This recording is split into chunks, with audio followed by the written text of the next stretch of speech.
What's a bet you made that you wish you never won? My roommate Tyler had this huge ego about being the smartest guy in our dorm. Dude literally carried around a calculator and would do random math problems for fun. He'd correct professors during lectures and always bragged about his perfect GPA. It was honestly exhausting living with him. One night we were all hanging out in the common room when this girl Emma mentioned she was struggling with her calculus homework. Tyler immediately jumped in, going on about how easy it was and how he could solve any problem in under 30 seconds. The whole room was rolling their eyes.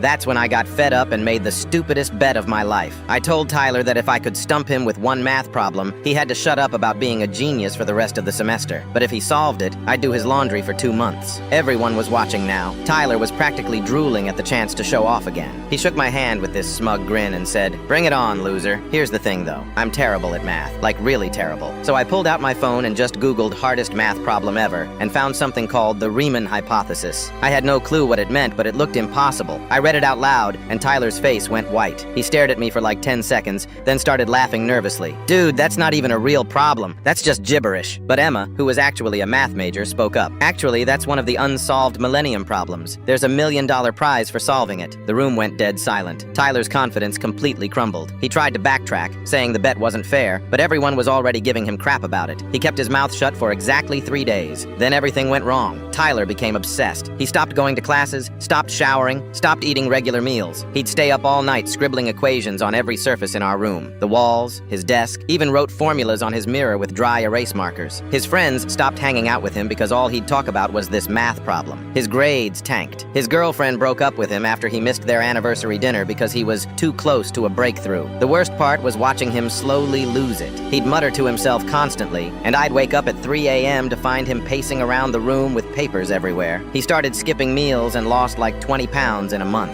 His parents came to visit after his professor called them about his failing grades. They found our room looking like a crime scene with mathematical equations covering every inch of the walls. They tried to get him to see a counselor, but he refused, saying he was too close to solving it. One morning, I woke up and Tyler was gone. His bed hadn't been slept in. I found him in the library basement, passed out on a table surrounded by like 50 crumpled up papers. The librarian said he'd been there for 2 days straight. That's when I realized I'd completely destroyed my roommate's life over a stupid bet. The guy who used to be annoyingly confident was now a shell of himself, obsessing over an impossible problem that mathematicians way smarter than him couldn't solve. I tried talking to him, telling him to forget about the bet, that it was just a joke, but he wouldn't listen. He'd just stare at me with these wild eyes and say he was almost there. Eventually, his parents pulled him out of school. Last I heard, he was living in their basement, still working on that problem.